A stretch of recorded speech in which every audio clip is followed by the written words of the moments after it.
Good afternoon. My name is Allison Keil, and I am proud graduate of Bank Street Leadership Program and co-founder and co-director of Community Roots Charter School, along with Sarah Stone, also a Bank Street graduate. 12 years ago, in a graduate school class at Bank Street, Sarah and I began a project to design a small school. And on a long subway ride home from 110th Street, we decided to turn this project into a reality. We knew the things we believed in: diversity, inclusion, and kids learning by doing.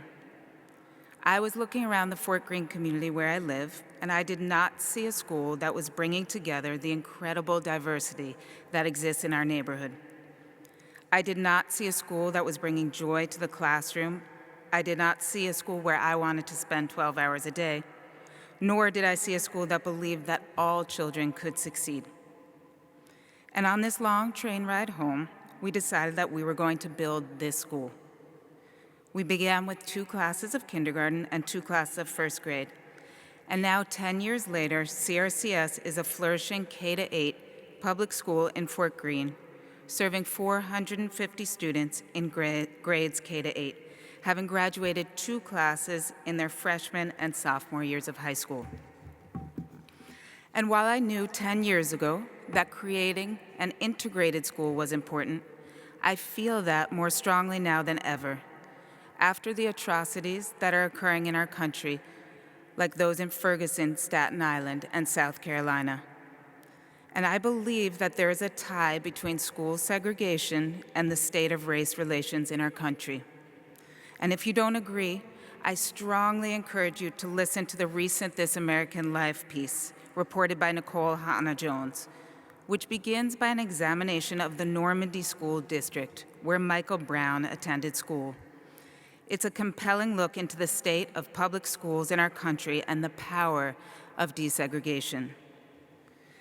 I have to have hope, and my hope is that when we create a space, a school where children and families of different races, cultures, socioeconomic backgrounds, religions, sexual orientations, and family makeup come together, we are less likely to carry with us the devastating stereotypes and othering that occurs when we have not had the honor and the privilege to work and play and learn and build relationships with those who are different from us.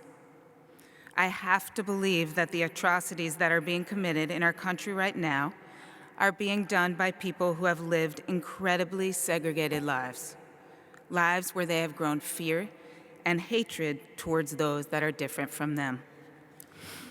Our Community Roots children have been raised together. Our children know people who are different from them as human beings. Our children will not stand for the othering and the distance that is created when our lives are kept separated. I have to believe that our students will stand up with the knowledge and experience of recognizing difference, understanding others' perspectives, our history, and what it means to be an ally. As Lucy Sprague Mitchell, the founder of Bank Street, so famously stated, we hope to imbue students with an experimental, critical, ardent approach to their work and to the social problems of the world. If we can do this, we are ready to leave the future to them. Bank Street inspired us to believe that school should be a place where we learn through real work about things that matter in our world, where we take on real problems and help to develop children who are armed to solve them, where we learn to work together. And Bank Street also taught us to believe that children and their inherent curiosity. At CRCS, we work from a place of developing deep relationships with and between children. We know our students as learners, and with this knowledge and connection, we can both challenge and support them in areas of need and areas where they need extension. At Community Roots, we believe, as Bank Street does, that little people have really, really big ideas, that these ideas need to be nurtured and shared. And the speaker I am here to introduce, Linda Darling Hammond, is one of those people who shares big ideas.